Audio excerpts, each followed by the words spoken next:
Hello, and welcome to Stalking in Circles, episode 13, where we are going to delve into more strangeness concerning our stalker.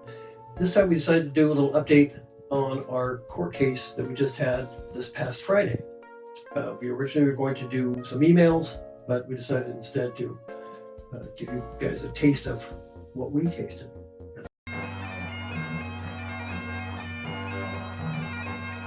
41-year-old Margaret Ray arrested 7 times for trespassing on David Letterman's property.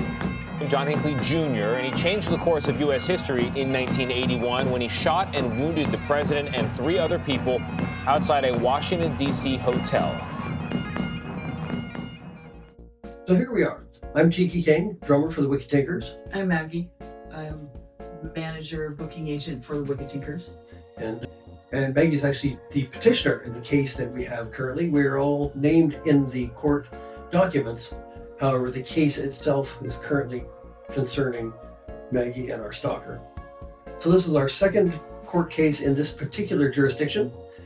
We're going to our third court case in about a week. And that one should be the one that actually makes a difference, hopefully, as far as the judicial system is concerned. If you aren't familiar with what's going on here, briefly, this is a case about a fan of a band called Wicked Tinkers.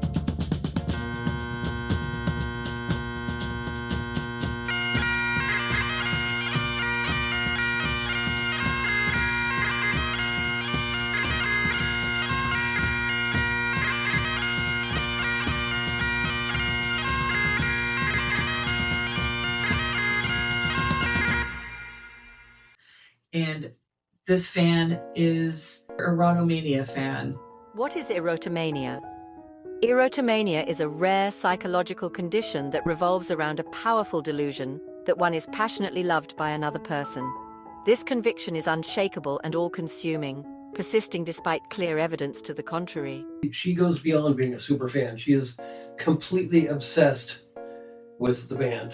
Yeah, so we have one anti-stalking injunction against her in one state, and this case here is to get another one in the state she lives in, so it will be easier for us to contact the police and handle the situation. It's not easy to call the police in a different state and have them actually do anything about stuff. So that's what this is kind of about. And that's, I was going to say, that's if you're wondering why are we doing another one, yeah, because our one is currently, what we have currently is in our home state, and she's not allowed to come anywhere near us in our home state or where we're at. However, the problem that we've run into is if we report an incident, the two jurisdictions go back and forth to each other. They're like, contact your home state. They can contact the home state. They're like, well, it's not, you have to contact her home state. We contact them, and they say, we have to contact your home state. Then it goes back and forth. So we decided that it was a good idea to get one in the stalker's home state so that we could say, hey, this person right there in your jurisdiction is causing a problem. She definitely is above and beyond what would be normal, even obsessive fan behavior. Yeah. And this has been going on now for 3 years. The thing that we seem to do seems to really make a big difference to her. However, this court case is going a bit more in depth, and she will be direct witness to the fact that none of this is acceptable, and the people who she thinks are in love with her are going to tell her differently. So, court started. There were several cases ahead of us, so we had to wait. It actually ended up being almost 3 hours that we had to go through all of the other cases. But interestingly, before that, our stalker kept fidgeting about and leaving the courtroom for generally, I actually timed it because I was like, what is she doing? She would leave and it would be under 1 minute, and she would come back in and seem flustered. And she would be there for a little while, and then she'd leave again and be gone for under a minute and come back looking all flustered. I have a feeling that she was probably looking for Aaron because she assumes that he's going to be there to save the day for her. So Anyone who's watching this show for the first time, Aaron is the person in the band that she has an extreme infatuation with. he is the primary object of her obsession. Yes. You know, But when she was walking in and out of the courtroom, they were sitting in the front row. So we were on a Zoom. The two of us were on Zoom. So we're seeing the courtroom from the front, from the view of the judge. We're looking at the courtroom. And so she was sitting in the front row with her husband, and she kept getting up in the front row and walking to the back of the courtroom, out the door, and then back and sitting back down. I personally think it was disruptive. So the first thing, they come up and we had to introduce ourselves, who was in the courtroom. And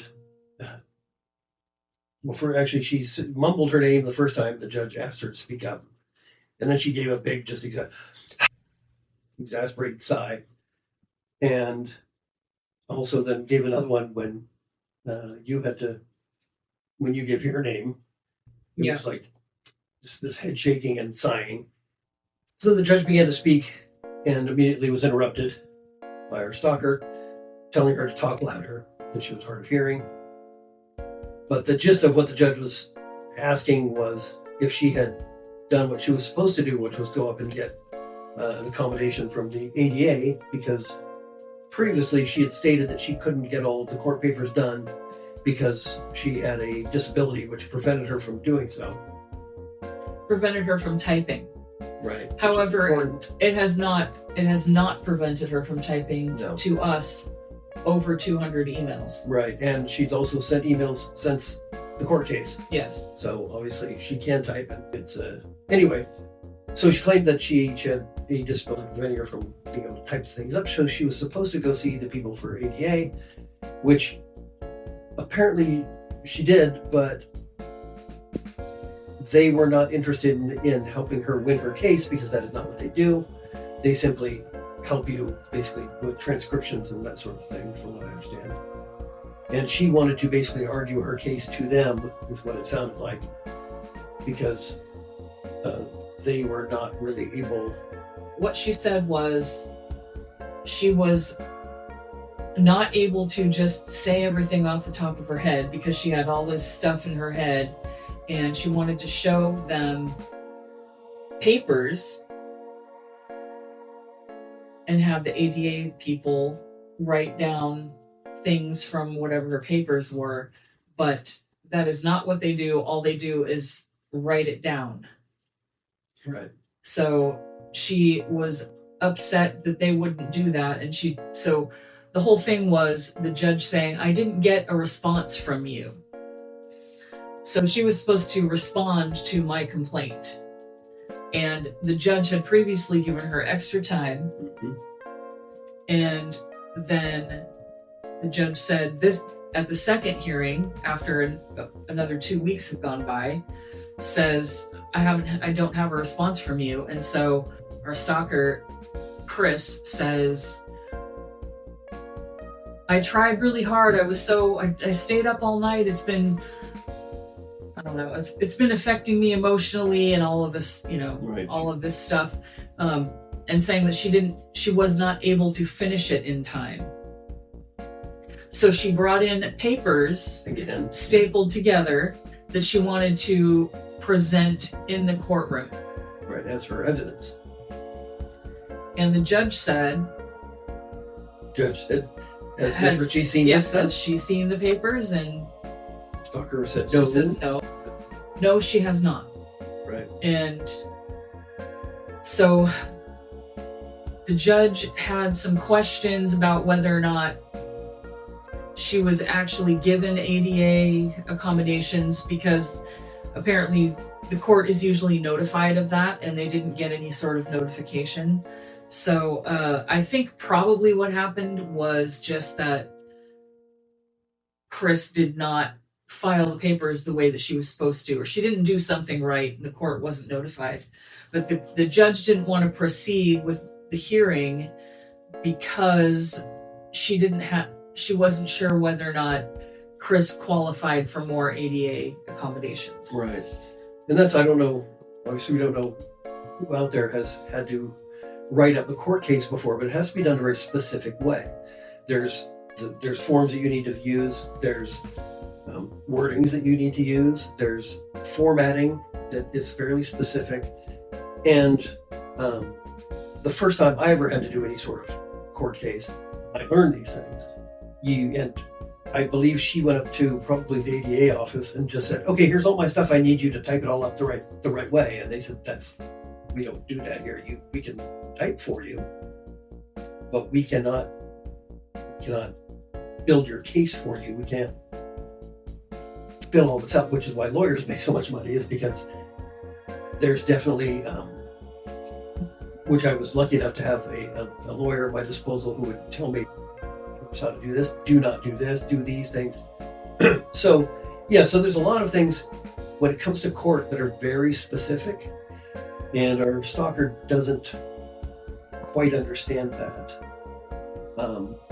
which that's why people have to hire lawyers, because these are things that most people don't understand.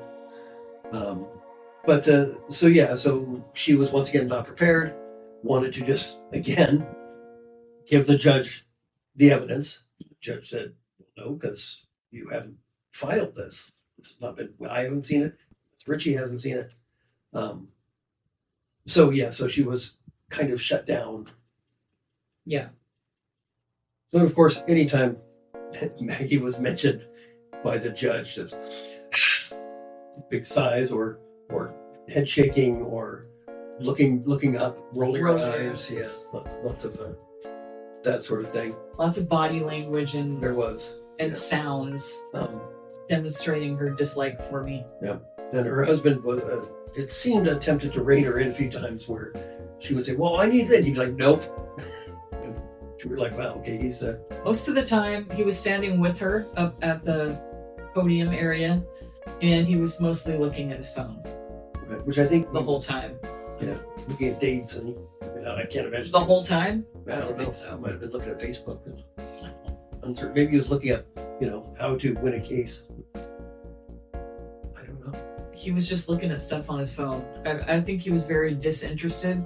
He's interested in her not being upset, but I think as far as the rest of the topic goes, he has very little interest. Yeah, I get the feeling that he might be hoping that this puts an end to everything, and that he's just sort of going through the motions in order to facilitate this Right. all coming to a head and being done. Sadly, historically speaking, with these sort of cases, this particular disorder, that's not the case. We're hoping it is, but who knows? This could be the snap that happens, but I'm not very confident. Well, sometimes people have this type of a disorder, and the person that they are in love with never even knows about it because they don't have any way to contact them. But they still think they're getting secret messages from, Bob Dylan or something. Yep. You know what I mean? Like some Yep. person, they don't have any way to actually contact them. So it does happen where, and also it could be a thing where they just finally say, "Okay, you have no more internet privileges." Mm-hmm. And when I say they, I mean mostly her husband. If he could, who knows? So then she sort of went into a little bit of a tirade about how unfairly she's been being treated, and how Maggie is treating her very unfairly, and has not allowed her to see the Wicked Tinkers in over 2 years, and is this is the interesting part, is accusing her of sending us emails. She says, this is a quote, she says, "I'm sending these emails." Which she is. In fact, she sent one after each of the cases. She just sent it. Yeah. She just sent one a couple days ago. So she's definitely not understanding what this all means. Yeah. Which, or doesn't care, or it's also possible that in some ways she just sort of forgets, or I don't mean like forgets, but she changes her narrative for it to be okay, because. Well, yes, every single thing that happens, she changes the story so it fits what she wants the outcome to be. Right. So she went off saying how unfair everything was and that she hadn't seen the Wicketeers in 2 years, and the judge was sort of not interested. She said, it's kind of like, what does this have to do with your response and with the case, basically? So when Kris tries to say, she says, I keep sending these emails, the judge interrupts her and says, hold on. I'm trying to find out if you went upstairs to the ADA office. It takes a while to get all of the information out of Kris because her communication skills in this setting were not very good. At which point the judge kind of was like, okay, wait, hold on now, because so with the ADA, which is the Americans with Disabilities Act, that's a whole other legal thing, where if you have a disability, the court has to offer you accommodations to fit your disability. If it's a case where you literally can't type, they have to have someone type for you. If there's, if you're blind, then they have to have Braille. There's all these. It's basically they have to accommodate you if you have a disability. So the court was trying to accommodate her because she claimed that she had a disability. And the judge was uncomfortable because she had not heard that any accommodations were being made, which I don't believe was any fault of the courts. I believe that was her not liking the way the accommodations were, personally. Yeah. Like I said, when she probably went up saying, okay, here's this big folder full of information, you need to put it in, proper court.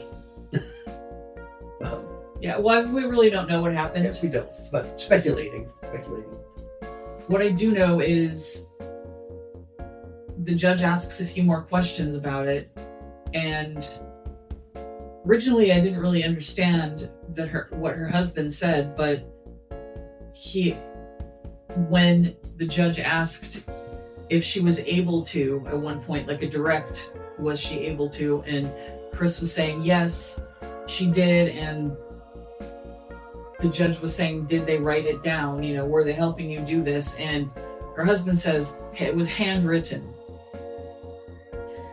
which it was handwritten. So one of her excuses to the judge as to why she didn't get this finished, even though she had the ADA potential to have ADA, was that when she figured out that she couldn't just say all of these things, she didn't have them organized in her brain well enough to just explain them to someone. She tells the judge, I realized it would be easier for me to type it myself. After going through all of this about ADA, having it postponed 2 weeks, and then going through all of this already in this at this hearing, she then says, it would be, I just figured out that it would be easier for me to type it up myself. But so previously, she had said she was unable to type. That was one of the reasons that she couldn't get all of her information filed. Was I can't type. I have this disability. But now all of a sudden, it's easier for her to type. Which we know she can type because she is a voluminous typer. She writes when she wants to write. She can write a whole lot. So as this was going back and forth, at one point she interrupted the judge saying, I'm so much in love with the Wicketeers. She hasn't let me see them in 2 years. Basically. Yeah, that she's being treated so unfairly. Oh, she's been treated so unfairly by me. Because I haven't let her see Wicketeers in 2 years. Yep. So that's when the judge basically says, okay, calm down. And then she says, she doesn't really say calm down. She just says, okay. And that's when she says to me, I don't feel comfortable moving forward with the case because of the ADA potential of her still getting ADA accommodations. And so she asks me if that's okay with me, and I said that was fine. I think I said 3 sentences the whole time. Yeah, it was hardly anything. But which it's understandable because the judge is under. They have to give the accommodation. If they don't, she could declare it a mistrial and say, I asked for accommodations, they didn't give it to me. So she has to be very careful to make sure that our stalker is given every opportunity to have whatever she needs to move forward. And I'm aware of that, so it's not really a big deal for me. It actually gave me more time to find more stuff, and not that I need more stuff, but it's actually a better time for us at our next hearing. It'll be better time for us to actually have a hearing then. So she was flustered. The judge was a little flustered. But the judge said, well, okay, tell you what, we're going to give you another, basically 3 days. Well, what she said first was, that's right, you can go file them today by 5 o'clock. You have them here, you can go file them today by 5 o'clock, and that'll give you enough time to send a copy to Miss Ritchie, and you'll have plenty of time to do it. Since you already have these documents here, so send them in today by 5. Right. At which point, Kris says, is there any way I could have more time? Because she was like, there's more things that I keep thinking of more things. Well, what happens is she says, is there any way I can have more time? And her husband says, no. Yeah. But the judge says, how much more time do you need? One of the things that she at this point tries to say that she didn't have enough time, and the reason was because she felt like she needed more time and didn't want to ask the judge because she thought the judge would say no.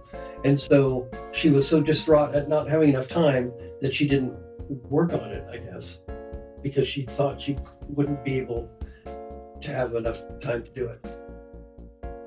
I think she just didn't do it. Yeah, or it's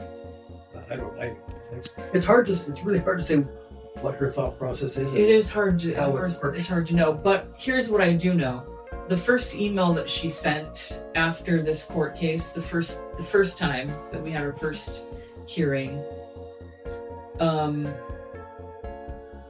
was it after the first hearing? I can't remember if it was just after she got the paperwork or if it was after the first hearing. I think it was after the paperwork, and she just assumed that Aaron is going to show up at the court and testify for her, that he doesn't want me to be anywhere near the band anymore, that he wants to ban me from being anywhere near where the band goes. Right, and that's one of the things that's also kind of interesting, is that we believe she thinks that this is sort of a free-for-all, that if she wins, she gets to say whatever she wants. And she doesn't understand that all this is about is we've shown that she is stalking us. She has to show she is not stalking us.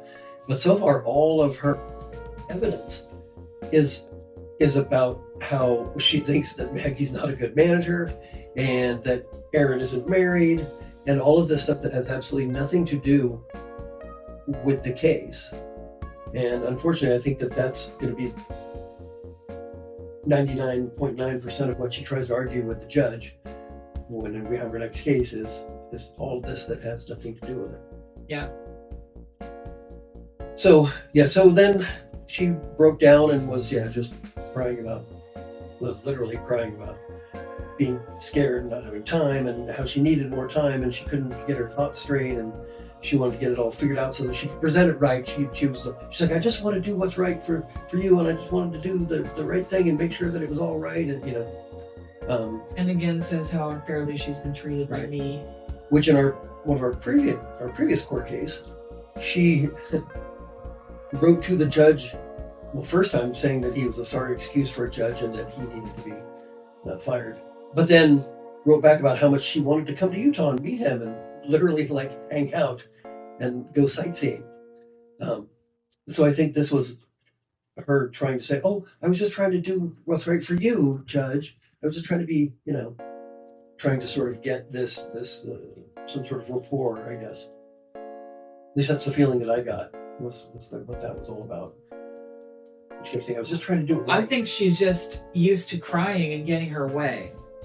That could be too. I think she's just used to being a little whiny and crying about stuff and people feeling sorry for her and giving her whatever, because either one, they feel sorry for her, or two, they just don't want to hear her whining anymore because it's really annoying. Which that's the thing, we found we hear her whine and we don't do anything, and then she gets nasty. So it's we've seen the results of how it all works. So the next thing that happens is the judge says that Kris needs to send me her documents and that I need to send mine to Kris, and she's giving us basically permission to email them to each other and to the court. Rather than mail filing. Yeah, so the judge says, asks me if I have a way to contact Kris, and I say I have her email address. She's like, she has my email? But yeah, well, you've yes. only sent me and only sent it to us 250 times.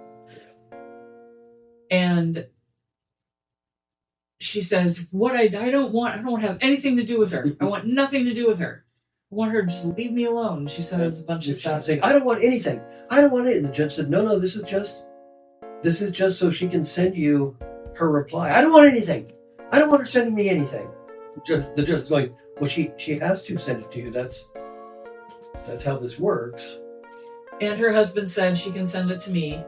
And so they give him some papers to put his email address down, and then the judge asks me where I would prefer Kris to send my documents to, and I say I believe that she has my email address. She does. And she says that she doesn't. She claims she does not have my email address, which we all know is not true. So, well, it's possible that since she printed out your emails but then shredded those emails, that maybe she thinks that somehow it disappears. Well, the fact that in the documents that she sent me, my email address is right on there. Right. And the fact it's on the website that she goes to all the time. She was just being. Yeah, she was just trying to make it seem like she didn't know how to contact me. Right. So then Kris asks if she's going to mail it to me or email it to me, and the judge says that they're going to email it to me, and Kris says she doesn't live in Highland, Utah. She lives in Draper, Utah, which is not true. Which it also has nothing to do with anything. But she's trying to get her in trouble. And then she gives a couple of heavy sighs while the judge is writing stuff down, like signing the paper, like writing the order out or whatever. I think she actually said, and I happen to know she doesn't live in Highland, Utah. She lives in Draper. Yeah. It was the judge silence from the judge. It's like, and so I did have Draper, Utah is one of the next towns nearby where I live. And I used to have a P.O. box there like 15 years ago, maybe even longer. And that's where that comes from. See, one of the things that she does is she obsessively researches all of us on True People Search and People Finder and all of these internet research places. And the funny thing is she's had to buy the premium memberships because they don't give you all of this if you just go type it in, it says, we have a report that tells us everything if you want to subscribe. So, I mean, she's actually paid for these services in order to stalk us and admitted in her court papers, well, I looked on this website search place and found out this information, and I looked on this one and I found this information, basically showing that she is stalking us in her own. Literally 4 or 5 out of the, I think there's maybe 10 pages that she has, and like 4 or 5 of them are nothing but printed out pages from True People Search. That's her proof of something. We don't know what it's proof of, but she's submitting that to the court for some strange reason. It has absolutely nothing to do with anything about my complaint. It's nothing to do with that. And the funny thing is, I have used those services before, and they're pretty much useless. Once again, they'll say, this is their phone number, this is their address, this is their, their PO box. It tells them all the stuff. But I had ones where it said current phone number, and it was a phone number I hadn't had in 20 years. Yeah. So it's current address or known associates, and it was people who just had similar names that I was like, don't know who this person is. Yeah. So it's funny because she's spending money to find out all these things about us that have nothing, not only have nothing to do with anything, but they're not accurate. And while the judge is doing some paperwork stuff, Kris says, "Can I say something, Your Honor?" And the judge says, "Is this about the continuance?" And I think yeah. Because she probably wanted to say how unfairly she's been treated. Yes. And after the judge said, is this about the continuance? Not only was it just one big sigh, there was probably, 30 seconds of silence, punctuated by her just going. There are 3 of them right in a row. Three sighs and her sort of looking around, trying to figure out what she could say that was somehow relevant. But I think she just wanted to say that she was being treated unfairly and that you were terrible. Yeah. Yeah. Well, then she says that she has emails that can prove that I have done very much harm to her. Very much harm. And that she's going to show them to the judge. Right. But while the judge is then describing the instructions on what I am supposed to do and what they are supposed to do, Kris continues to sort of talk over the judge, talking about how she doesn't want to have anything to do with me, how she only saw me one time. Right. Now you were in October, and I was stalking her first, and how much she hates me. Yeah, there was the. She was. I think she said she was talking to me first, and she was like, I hate her. Yeah. It was just like, wow, that I don't think that helps your case there. But. And then she says, so while she's explaining to her husband, while the judge is explaining to Kris's husband what he's supposed to do and where to write his email, like what to write on the form that he's filling out, Kris says, "You're not going to like the emails I sent her." I think she said she's going to send you the emails that I sent her. Yeah. She said, "You're not going to like the emails I sent her." Oh, that's it. Okay. She says, "You're not going to like the emails I sent her. You're not going to like them." Like, then I would probably, personally, then I would not include them in the evidence, but, Right. I wouldn't bring them up at all, Yeah. It's very, very strange stuff. Which one of the things that, so one of the things that most people don't know about court cases is that there's all the evidence has to be presented beforehand, basically, so that everybody can consider it. If you have a lawyer, your lawyers can go back and forth. But there's this thing called opening the door, where if there may be something that is not in evidence, but someone mentions it or mentions something concerning it, and all of a sudden, or it's beyond the scope of Right. the evidence. So it's beyond what would be considered relevant to the case, to the actual act of what is being reported, but it's sort of on the outskirts of it. And so it's not actually part of the evidence, but if the door is opened, you can oftentimes start talking about that stuff if the other side brings it up. right, if she brings up emails that she has sent, then suddenly all of her emails pretty much are admissible. No, I mean, I'm not, can't quote me on that. Don't use that as a court defense, but Well, I've probably already admitted most of them, yeah. at least 70 of the emails with my original filing. It's kind of a lot. Yeah, but she is, in her filings, in the evidence she is presenting, she has opened the door to so many things that were not necessarily relevant to show that she's stalking Maggie, but are now relevant to the entire stalking case because it shows a pattern of harassment to all of us. Right. Because one of the things is that we couldn't say, well, she emailed all this stuff to Aaron because then that's hearsay. But now we could say, she emailed all this to Aaron with all of these things, and here are the emails because she said she talks about them. I could put into evidence the ones where she talked about me, where she threatened me to someone else or different things like that. But yeah, in her filing, they sent me, so the judge ended up giving her 3 more days.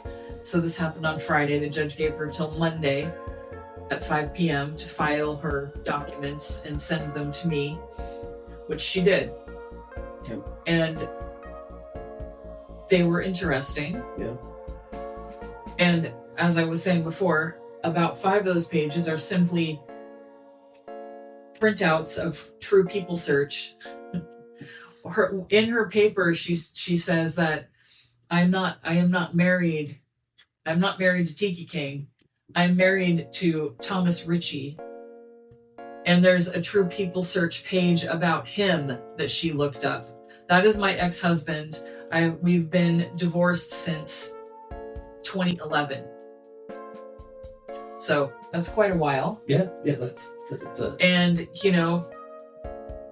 I don't know I don't know how that's relevant. I have no idea how any of that, how she thinks any of that is relevant. I think she thinks if she can prove somehow that I'm lying about stuff, then the judge won't listen to me. right. That's what I was going to say. She probably thinks that she can say, see, she's a liar. And the only thing that she really quoted, so she did have her ADA accommodations, 2 pages that were handwritten by someone, and it says at the top that it was written by an ADA person. It says like ADA written by the name of the person. It never was typed up. I'm assuming that at some point they would have typed that up. I think they were just taking notes from her, and she probably just got frustrated. Yeah, she probably like, this is taking too long. But what she sent me was just the words that she told someone that they wrote down, and there's not really a lot there other than her basically proving that she is stalking us all.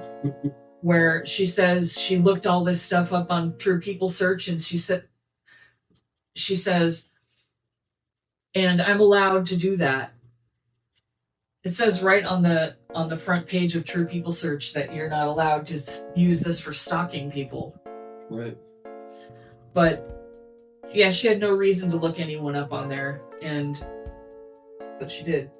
So one of the things that she mentions she quotes one email that I wrote to her. Only one email, which is where my email address shows up in her paperwork. But she says in this email, I was responding to the fact that she had phoned Aaron's wife, Lisa, And the only way that she could have got her phone number is by stalking her on the internet and finding her phone number, Right. which is exactly She did, what yeah. she did. And so she called Lisa, which is absolutely inappropriate. So I said something about that in one of my my email to her, and that's the email that she's showing. Is this is such a horrible email. It's only like 4 sentences long, even. It's like super short. But what she says underneath the email, so she says, this is my email that I wrote, and how it, well, first she says that she doesn't recall, in my email to her, I said something about like,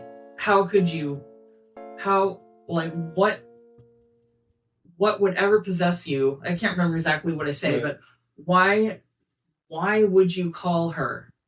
You know? And in her paperwork that's like, so below my email that she has written on that page, she then says, I don't recall ever calling Lisa, but if I had, how would she know about it? Because the only way she could know about it is if she was stalking me. I guess she doesn't realize that Aaron could just tell me, or Lisa could just tell me that she had called. Right.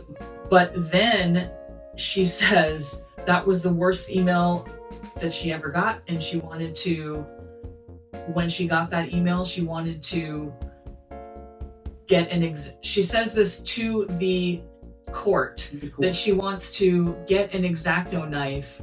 That email made her want to get an X-Acto knife, slit her legs open, and hopefully cut an artery so that she would bleed to death. That's really not something that you would want to submit to a judge to have them read about how trying to prove that you're not wacko. That's not the way to go. Which that's another example of opening the door, is that one, her mentioning the phone calls to Lisa Yes. opened the door to us being able to present that she absolutely did, and Yes. present evidence of herself, actually, in a voicemail of her saying that she called her, Yep. and emails where she references calling her. Yeah. The other one is the self-harm, which she says that opened the door to being able to say, well, look, sends these emails threatening to harm herself. So I could only use the ones where she said that to me, and I could use that as, I could say, I was saying, this is emotionally upsetting to me to have to worry about someone who's claiming they're going to do this. But she has threatened that to everyone, to all of us. And, so now I did mention in my response to her documents that she sent me that that's one of the things that she does to everyone, not just to me. So it's going to be interesting. We have our next, is there anything more that we should say? So then it wrapped up basically with her, once again, she'd begin to sign, because you have to sign, she did it by, it was the judge said, I'm showing that you signed by Zoom, and she said, yes, I did, and then they said, Kris, can you sign? And she started to, and then went into sobbing and was walking around the room. And, She threw the pen down. Oh, that's right, yeah. And turned away and started walking Yeah, towards the like, door. excuse me. Yeah. Yeah, if you don't want to sign, I will just sign and say that you were here. It's basically just that shows that you were at the court. Right. Is what it is. But she was They finally. a couple of times at the end there. I think she walked away from the podium twice toward the end, and more than once we did mention that she went off on me, talking about how she didn't want me to contact her, and she did that more than once during this little brief. Yep. It was pretty brief once we got to the actual court. I mean, it was maybe like 20 minutes. Yeah. And then even after the judge said the court's now in recess, and she kept saying, wanting to keep going, basically. And, no. And then she just finally said, "Thank you, Your Honor." Yeah. She was all annoyed about it. Yeah. But then she pretty much immediately sent out an email. She sent out an email the next day. Yeah. And they did send me, they sent me their documents, and I read through them. I responded within the next day, I think, maybe 2 days. But I mean, she already sent an email to Aaron. Yeah, she It did. has nothing to do with it. Right, She's not, no.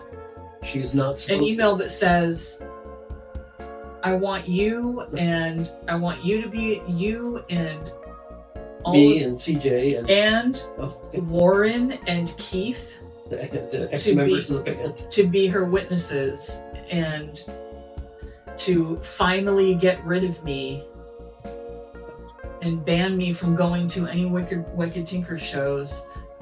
She wants to ban me from going to any Wicked Tinker If shows. that's the thing, she also just has no idea this isn't about any. If this has nothing to do with anything happening to you whatsoever. It's either the restraining order is permanent or it's not.